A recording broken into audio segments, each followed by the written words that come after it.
But New Communion was, until recently, New Communion Mobile Market and Pantry. And you're in the process of changing names now. Is that right? We've already changed it. You changed it, okay. So you're now New Communion. Can you talk a little bit about why that change matters and how it relates to doing ministry in a particular place? Sure. There's a lot to a name. And there's a lot of structures and frameworks that get tied to a name. In order for us to respond to the needs of our community and respond to what we heard in the stories that were told to us, we needed to change our name.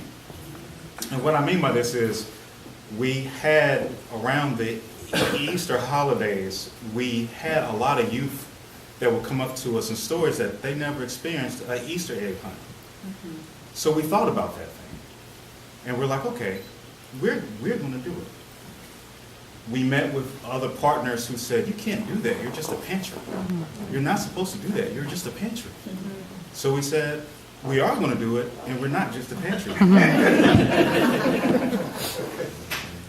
So we saw that the expanding need of the community was really tied into a name that when we met with folks, all they thought about was food. But there are more needs in the community. So for us, in our response, to be true to what our core is, which is to really work in partnership with those that we serve, even though it was an expense to do it, we saw that we needed to change our name in order to honor where we are and to truly partner with the communities that we serve. Thank you. And I like when you were talking about that, it called to us, the need called to us. You started with food, but the need called to you for more. And Helm says, the place called us. There's something about the place that calls you. Monica, my question for you, this is from what we've been talking about. You talked to me about Greg Ellison, and a scholar at Emory University who writes about the 3 feet concept. And I wonder if you could tell us a little bit about what that means, and then why that spoke to you, and what's in your 3 feet now. David started to tell it, but yeah. So for me, the table's always in my 3 feet. As disciples, that whole we are people of a table, and tables might look like an Easter egg hunt, or they might look like meeting a resident and filling up their gas tank. But the conversation always starts at the table, and Dr. Ellison did this symposium on fearless dialogues, and he primarily works in racial reconciliation areas and really talks about the black male experience, which I'm neither black nor male, but I work with one. But he really talked about, he has this story, and I'm going to tell his story and just be mindful that it's his story, not mine.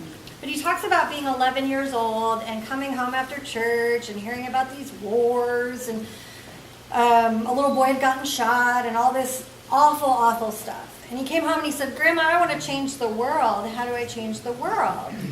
And she said, baby, I don't know that you can change the world, but you can change the 3 feet around you.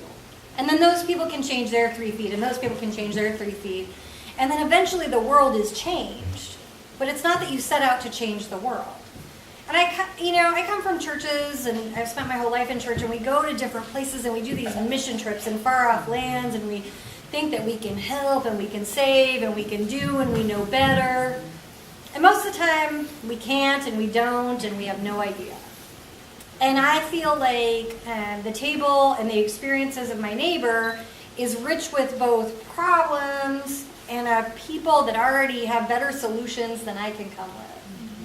So we really, our town is really racially segregated.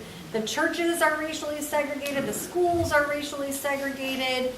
We're 10 minutes across town, and most of our congregation hadn't been to that part of town.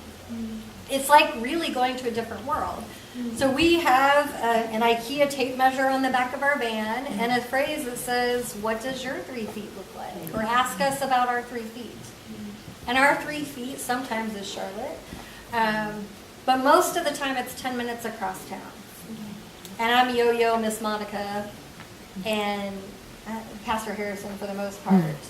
But that's who we are, and our neighbor is 10 minutes away, but has such a different experience, and we learn and grow together, and we change our 3 feet, and they change their 3 feet, and we are informed by our neighbor, and our work is changed by our neighbor.